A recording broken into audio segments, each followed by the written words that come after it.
क्या बीजेपी में जाने से चंपई सोरेन का होगा कोई फायदा? क्या बीजेपी ज्वाइन करने से खत्म हो जाएगा चंपई सोरेन का करियर? झारखंड के पूर्व सीएम चंपई सोरेन के बीजेपी ज्वाइन करने से उनको कोई फायदा होने वाला है? ये बड़ा सवाल है, क्योंकि बीजेपी ने झारखंड चुनाव को लेकर के अपनी रणनीति तैयार कर ली है और चंपई के होने से उनको काफी ज्यादा फायदा होने का भी अनुमान लगाया जा रहा है। लेकिन क्या चंपई को इससे फायदा होगा? उन्हें बीजेपी क्या देगी, इस बारे में अब तक कोई चर्चा नहीं हुई है। आज एक्सप्लेन बाय एबीपी लाइव में बात करेंगे कि क्या बीजेपी में शामिल होने से चंपई के राजनीतिक करियर का अंत हो जाएगा या नहीं। नमस्कार, मैं हूं आशीष सिंह आनंद।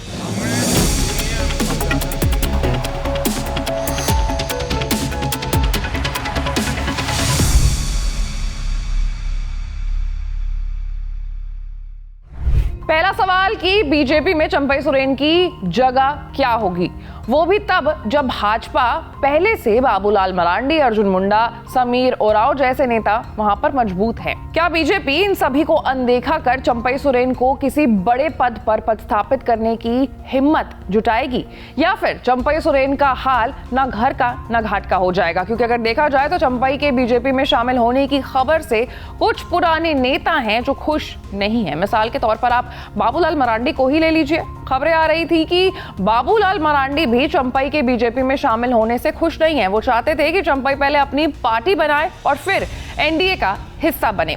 वहीं अगर इस बारे में भी हम सोचे तो क्या चंपई को इससे फायदा होता या फिर नुकसान होता? मसलन अगर चंपई अपनी पार्टी बनाकर एनडीए का हिस्सा बनते तो क्या समीकरण होते? चंपई सोरेन का तीसरा विकल्प, जिसमें पार्टी बनकर गठबंधन के साथी के रूप में राजनीति को आगे बढ़ाना ज्यादा श्रेयस्कर होता।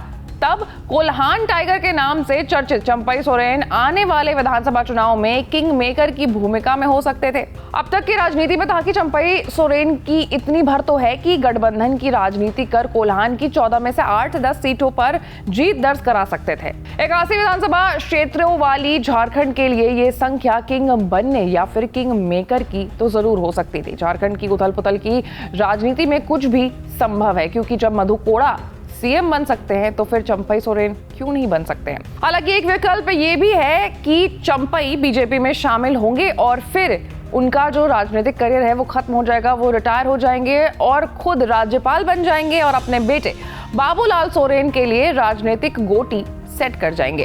चर्चा ये भी है कि बीजेपी में शामिल होना इनकी मजबूरी भी थी। दरअसल जिन विधायकों को लेकर के राजनीति चंपई सोरेन खेलना चाहते थे, बुलाना चाहते थे, वो विधायक ही टर्न अप नहीं कर पाए। नतीजन चंपई सोरेन के लिए खुद की और अपने बेटे बाबूलाल सोरेन की राजनीति को मजबूत रखने के लिए बीजेपी में शरण लेना एक ऑप्शन के तौर पर, एक मजबूरी के तौर पर सामने आ गया। खैर, आने वाले समय में सब दूध का दूध और पानी का पानी हो जाएगा। चंपई सोरेन की क्या पोजीशनिंग रहेगी बीजेपी में, ये भी आने वाला समय हमें जरूर बताएगा। लेकिन तब तक के लिए खबरों से अपडेटेड रहने के लिए देखते रहिए एबीपी लाइव। मैं थी आपके साथ आशीष सिंह आनंद।